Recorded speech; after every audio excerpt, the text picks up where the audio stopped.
자, 이어서 살펴보게 될 내용은 손해보상의 원칙입니다. 손해보상의 원칙에서 우리가 이제 대위에 대해서 이야기를 해야 되는데, 손해보상은 뭐 제가 앞에서도 얘기를 했다시피, 근본적으로 어떤 이슈를 갖고 이야기를 하냐면, 실손보상의 원칙을 이야기를 합니다.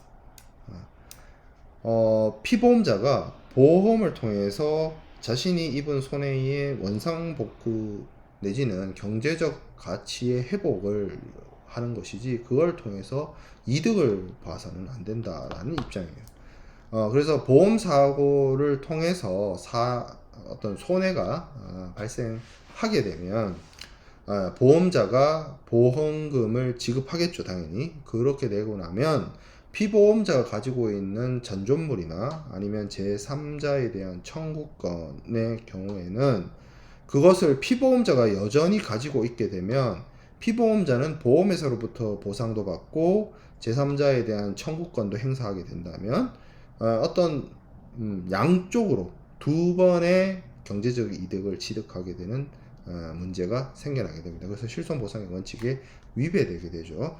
따라서 이것을 방지하고자 보험회사가 충분한 경제적 보상을 했다면, 보험금 지급이 이루어졌다면 그것에 대해서 어떤 반대급부로서 잔존물이나 손해발생의 책임 있는 사에 대한 제3자 청구권은 보험자에게 그 권리가 이전되게 됩니다.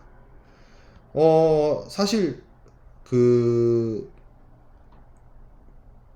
피보험자 입장에서 보면 어떻게 보면 소를 내주고 대를 얻는 거라고 볼 수도 있어요. 잔존물이란 게 뭐 예를 들어서 어떤 물건이 부셔졌는데 그것을 뭐 고철로 팔았을 때의 가치니까 당연히 이거는 얼마 안 될 것이고, 뭐 분손의 경우에 좀 얘기가 다를 수 있습니다. 분손은 그 남아있는 부분이 있기 때문에. 그렇지만 뭐 그거는 당연하게 대위권으로서 넘어가는 부분이 아니라 분손으로서 사고가 처리되게 되면 분손에 남는 부분은 그대로 keep going 되는 부분이라서, 여기서 말하는 잔존물은 진짜 물건이 다 부서지고 빠사져가지고 했음에도 불구하고 쓰레기라고 남았지만 그 쓰레기가 어느 정도 경제적 가치가 있는 뭐 고철이라든지 그런 경우를 의미하는 거고요. 사실 잔존물에 대한 대비보다 중요한 게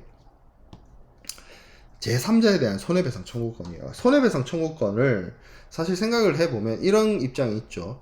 이게 손해배상 청구라는 것이 내가 손해배상을 청구한다고 해서 무조건 그 사람으로부터 손해배상을 받을 수 있다는 것을 의미하진 않습니다. 저 사람한테 내가 손해배상을 청구할 수 있는 권리를 가지고 있다 정도이지 저 사람이 확정적으로 나한테 손해배상을 해준다는 아니거든요.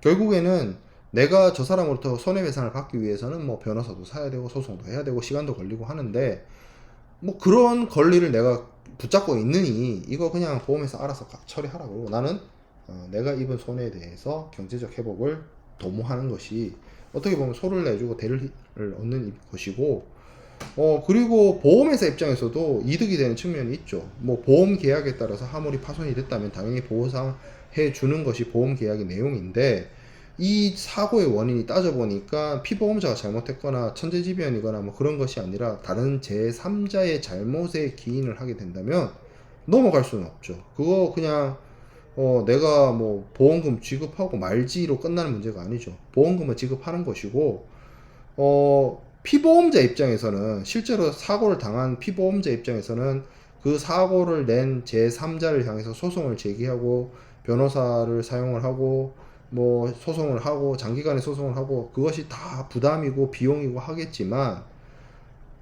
보험회사 입장에서는 뭐 하는 일이란 것이 뭐 그냥 뭐 보험료 받아서 보험금 주고 뭐 그것만 할 거예요? 아니죠. 뭐 보험료 받은 거 가지고 투자도 해야 되고 하는데, 기본적으로 보험회사에는 큰 규모의 회사이기도 하고 기본적으로 뭐 변호사나 이런 어떤 어, 전문적인 판단을 할 수 있는, 법적인 판단을 할 수 있는 전문가들이 소속되어 있기 때문에 뭐 지든 이기든 지면 좋고, 어차피 이 보험 사고에 의해서 보험금을 지급해야 되는 건 보험회사에 당연한 것인데, 그렇게 보험금을 지급해서 생겨난 제3자 청구권이 있다면 이거를 보험회사 입장에서는 제3자한테 소송을 걸어서 이기면 좋은 거고, 뭐 이기지 못하더라도 어차피 뭐 계약에 따라서 보험 계약에 따라서 내가 피보험자한테 보험금을 지급했으니까 문제가 안 되는 거죠. 이기면 이득, 보험회사의 입장에서 이득, 뭐 지면 어쩔 수 없고 이렇게 돼버리는 거죠.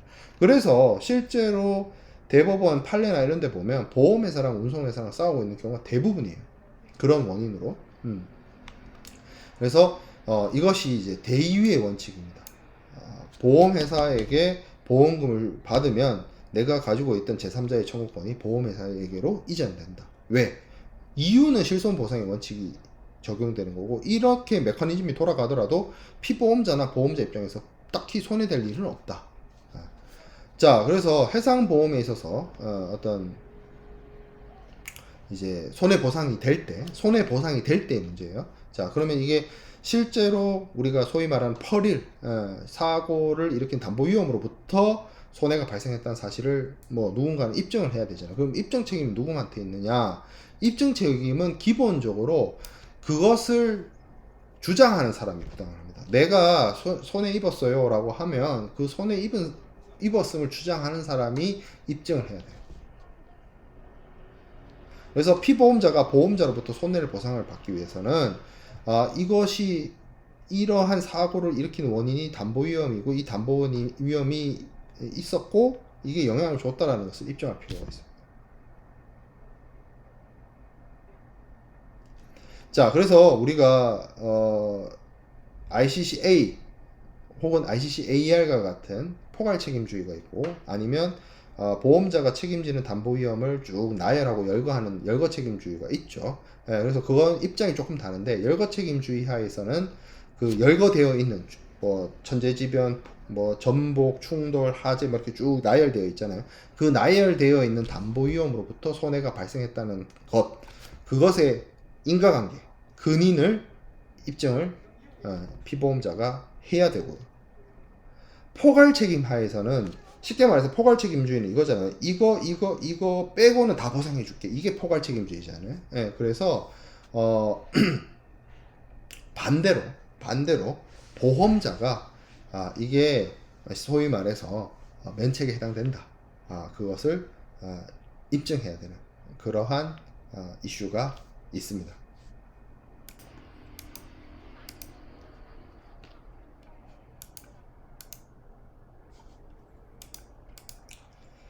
자, 그 다음에 볼 게 이제 대위에 대해서 우리가 조금 더 디테일하게 살펴보도록 하겠습니다. 대위라고 하는 거는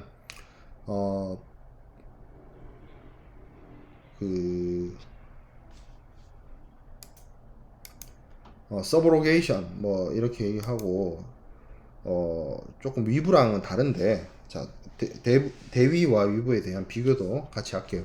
자, 대위는 보험 사고에 대해서 손해가 발생한 경우에 보험자가 보험금을 지급하고 그것에 대한 반대급부로서 피보험자에게 잔존물 그리고 제3자에 대한 청구권이 있는 경우에 그것을 실손 보상의 원칙, 실손 보상의 원칙을 지키기 위해서 이것을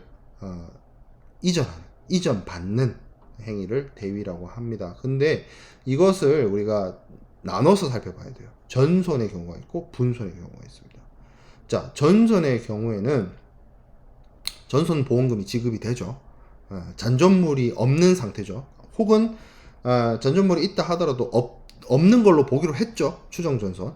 그런 경우에는 일단 전손 보험금이 지급하기 때문에 전손금이 지급되고 남은 잔존물, 그 부분에 대해서는 당연히 보험자가 피보험자의 권리와 이익을 승계하게 되고요. 그리고 어떤 모든 권리, 이 보험 목적물과 관련된 피보험자의 모든 권리를 넘겨받게 됩니다.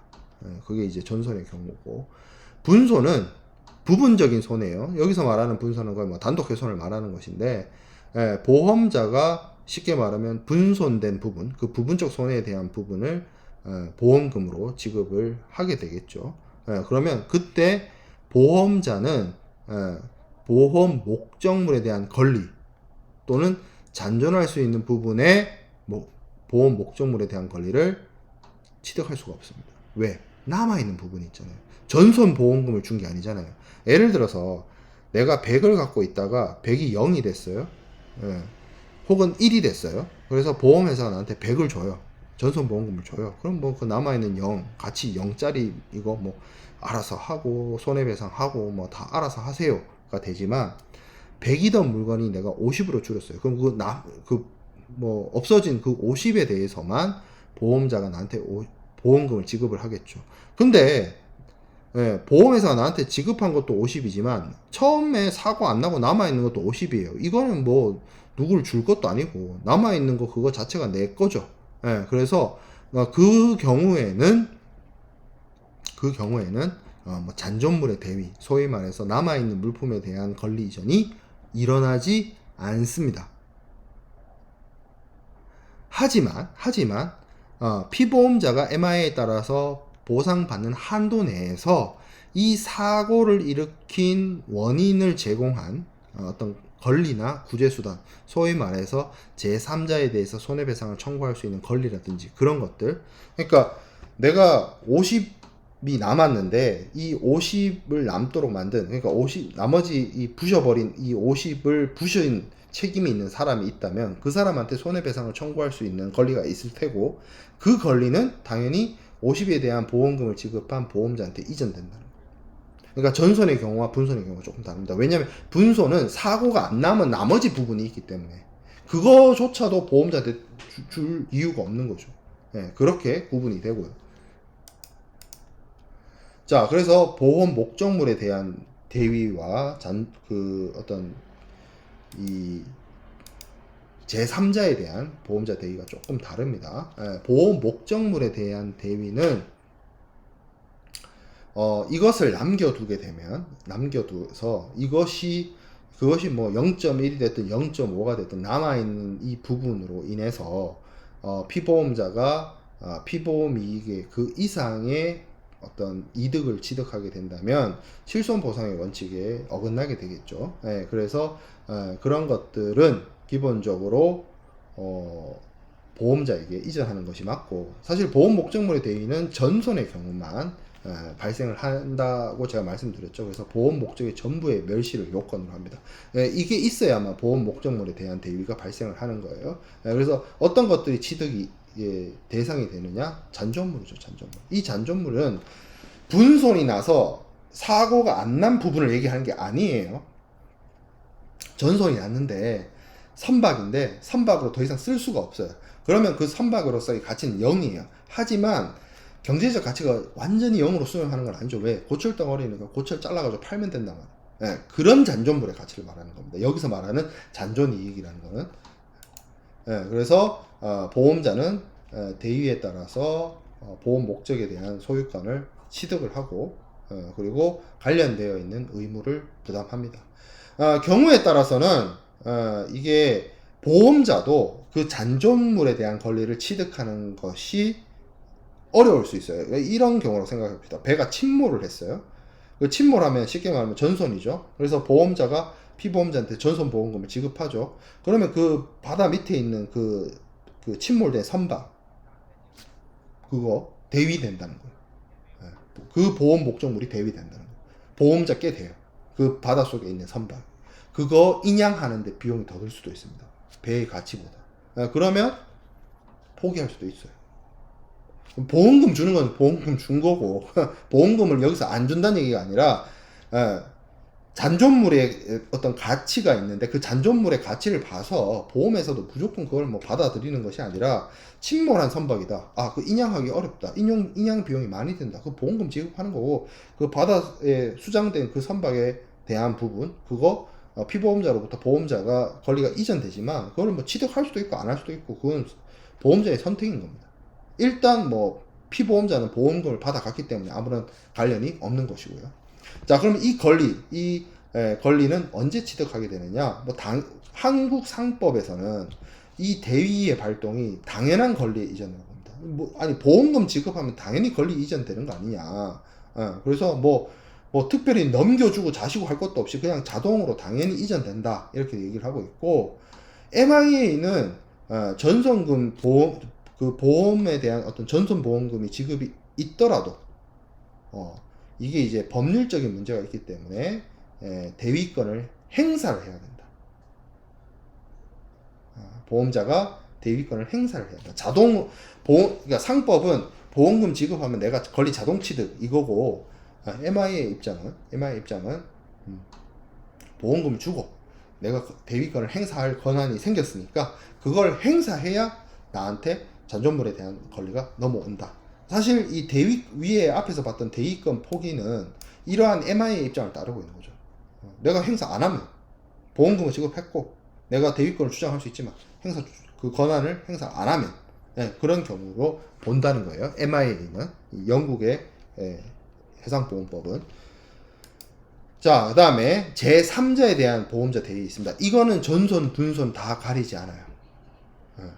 전손 경우에는 그 전손 사고를 일으킨 책임에 대해서 제3자에 대해서 손해배상을 청구하는 거고, 분손의 경우에는 그 부분적 손해라 할지라도 그 부분적 손해의 원인을 가져온 것에 대해서 제3자에 대해서 손해배상 청구할 수 있습니다.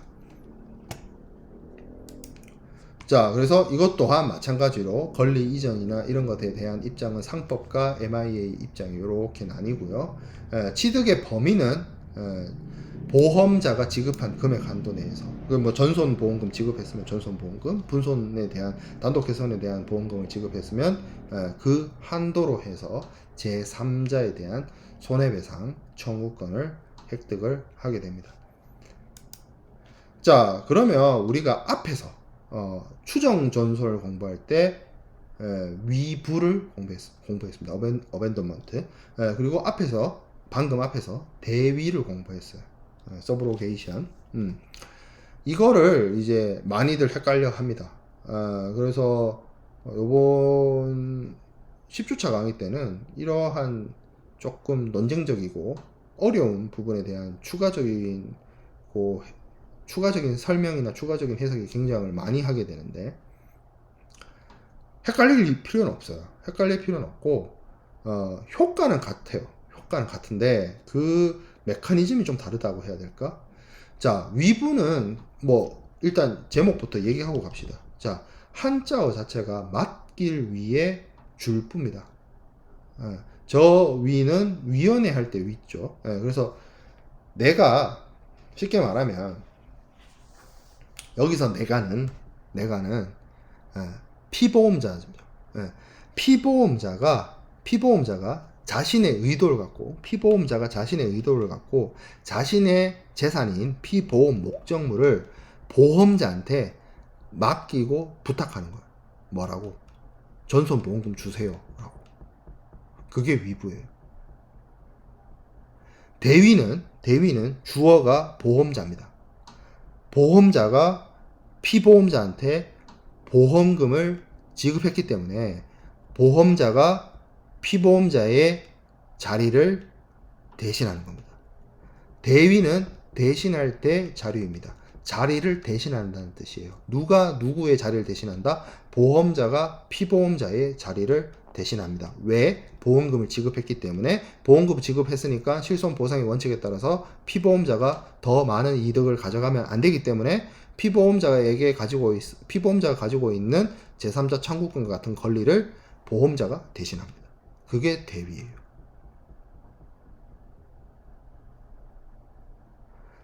이 물품 내가 포기할게. 네가 가져가. 대신 전손보험금 줘. 위부. 내가 너한테 보험금을 주니까 네가 갖고 있던 권리를 내가 대신할게. 대위. 이거라는 겁니다. 이거 비슷한 것 같지만 달라요. 자, 대위부터 볼게요. 보험자가 보험금을 지급하면 이것과 관련돼서 피보험자가 가지고 있었던 보험 목적물에 관련된 권리가 보험자로 가는 거예요. 주체가 어떻게 보면 보험자야. 보험자가 보험금을 지급했으니까 관련된 권리 가져가겠다는 거야. 대신하겠다는 거야. 자리를 대신하겠다는 거야. 위부는 주체가 피보험자입니다. 이거 1% 남았는데 0% 남은 것처럼, 내가 1% 남은 단독 훼손 상황이지만 0% 남은 현실 전손과 동일하게 처리해 주세요. 1% 이거 남은 거 나한테 필요 없어요. 나 전손보험금 받을게요. 1% 이거 가져가세요. 내가 당신한테 줄게. 그리고 부탁합니다. 전손보험금으로 처리해 주세요. 이게 위부란 거죠. 그래서 피보험자가 보험자한테 위부의 의사표시를 하고 거기에 대해서 보험자가 승인하면 위부가 그러니까 위부의 의사표시로 승인을 하면 뭐가 성립이 되는 거죠? 추정전선이 성립되는 거죠. 그래서 추정전선이 성립됩니다. 위부를 하게 되면. 좀 비교를 해볼게요. 개념, 위부, 대위. 이 부분은 성립했어요. 공통되게 이 두 부분이 있는데 어떻게 보면 공통점은 권리가 이전된다는 측면이 공통점이긴 하지만 차이점은 위부의 경우에는 추정 전선을 성립시키기 위함이에요.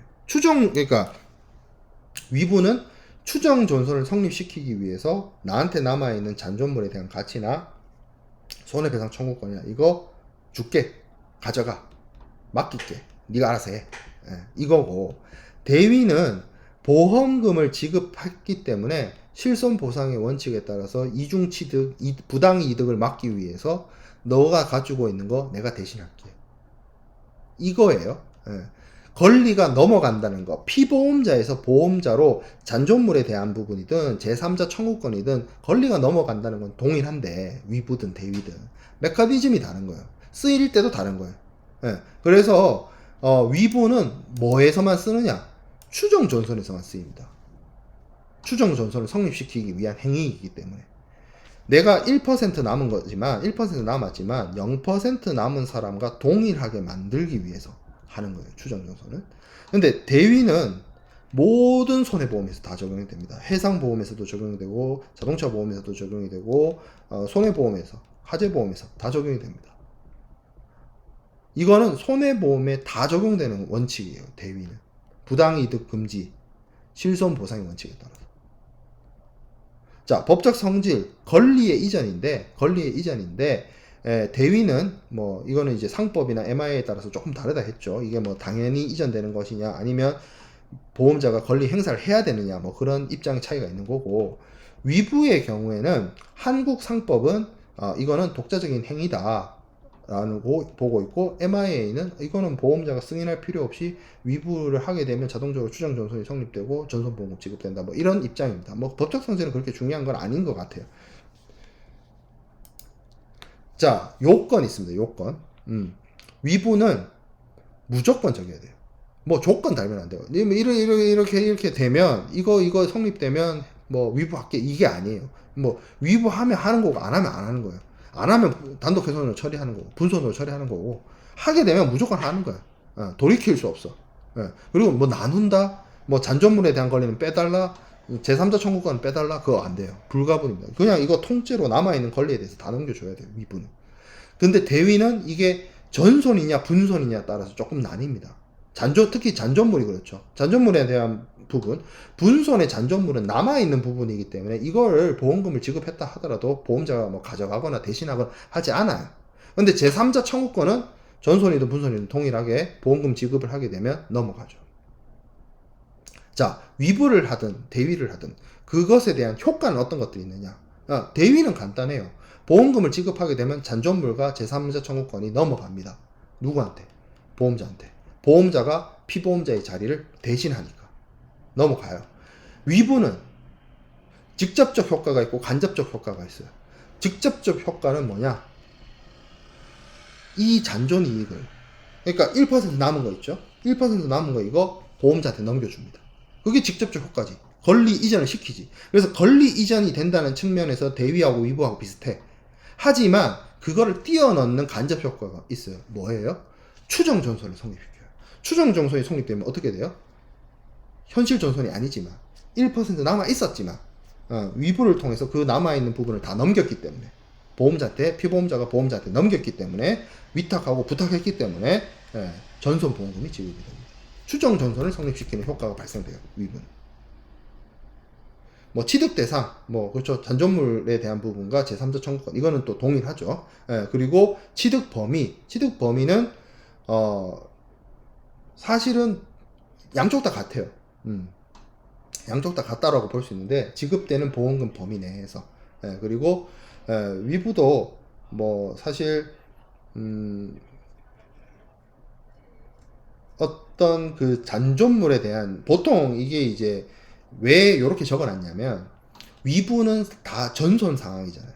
전손 상황. 예, 그렇기 때문에 다른 제3자한테 손해배상 청구를 하게 되면 그 손해배상 청구에 대한 배상액을 다 보험자가 취득을 하게 되는데, 대위는 뭐예요? 분손의 이슈가 있죠.